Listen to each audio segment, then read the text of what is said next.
I grew up watching cartoons, and I also grew up watching anime. And I remember the time when watching anime wasn't cool. Not only was it a niche kind of thing, but it was something that other people would shy away from talking about. And I personally didn't understand it, but in 2024, watching and talking about anime is a much more socially acceptable thing to do. And one topic I often see talked about is what's better between the older anime and the newer anime. Now, the anime I grew up with naturally have a special place in my heart, but I don't think that love and undoubted nostalgia clouds my judgment when it comes to the newer anime. First, let's make it clear. At least in the United States, shonen anime is king, and that's what I'll be talking about in this video. Then we gotta figure out what's old and what's new. I think it's fair to say that at this point, Attack on Titan is the start of the new era for shonen anime, and anything before that is considered old. Just for the sake of the video, I'll use 6 anime for both eras. For the old, I have Dragon Ball, which I'd consider to be the leader of the old generation, One Piece, Naruto, Bleach, Yu Yu Hakusho, and Inuyasha.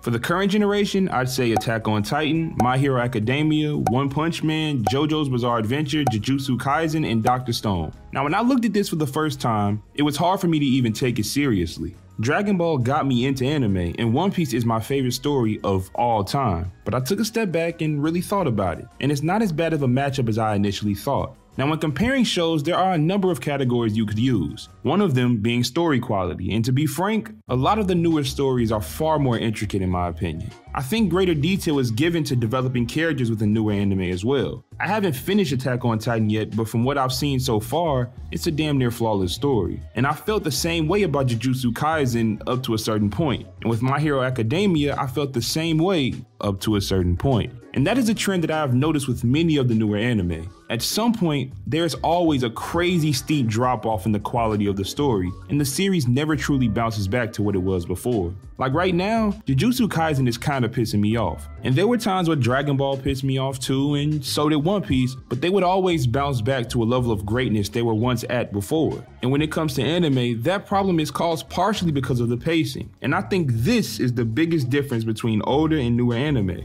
Excluding One Piece, the way anime is paced now gives the newer generation a significant benefit with them being aired in seasons. This gives these shows potential for grand season finales and cliffhangers, which then can build the fandom's anticipation for the series continuation. People will make theories and make crazy YouTube videos for months if the season ends well. But there have been times when seasons don't end well, the most notable for me being seasons 3 and 4 of My Hero. But on the other hand, you have situations where a season ends on a great note, but then picks back up again and it doesn't quite grab the viewer's attention like last time. I know it's not an anime, but I think this is something Invincible is at risk of suffering from if they keep having these weird season cutoffs. So like I said, the fast-paced action during a season and the wait in between seasons can be a big positive for the newer anime, but I have seen situations where it backfires. My Hero and Jujutsu Kaisen being the 2 biggest examples in the newer generation. For the older anime, the pacing is generally a lot slower. There's probably going to be some filler because at some point the anime went too fast and almost got ahead of the manga, but if you're like me, then you like the consistent week-to-week experience. Part of my problem now with Dragon Ball Super's manga is that I have to wait a month for each chapter, but if you prefer long breaks, the newer anime appeal to you. But what is abundantly clear is that if a story is well established enough, the audience will watch and tune in regardless. And we see it with One Piece, the one big story that has traversed both generations non-stop. As far as animation goes, it's not really a conversation to be had.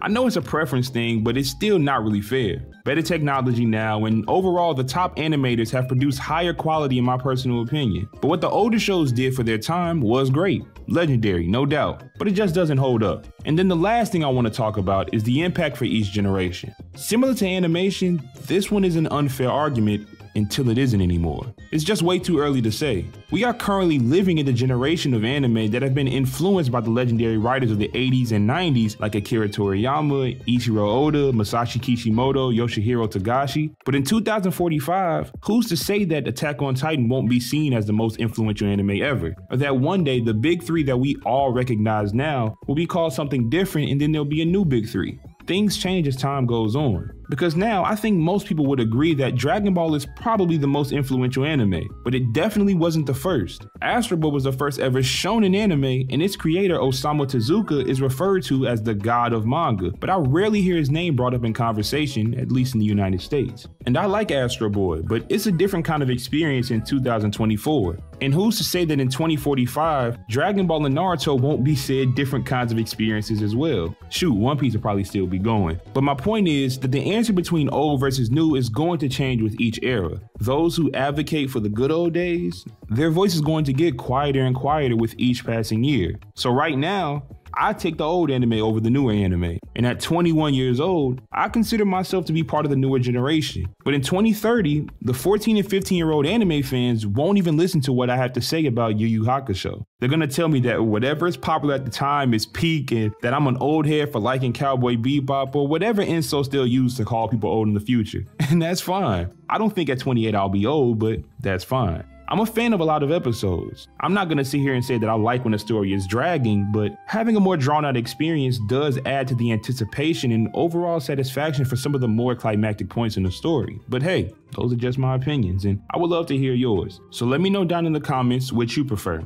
old anime or new anime. And with that being said, if you enjoyed this video, please hit that like button, and if you haven't already, hit that subscribe button for more videos like this. I want to genuinely say thank you to every single person that helped me reach 5,000 subscribers. I appreciate it more than you'll ever know, and we're not going to stop here. I have so much more I want to create that goes even outside of Dragon Ball, and I hope that everyone who's been here up to this point stays on this journey with me. But again, this is Big Toon, and thanks for watching.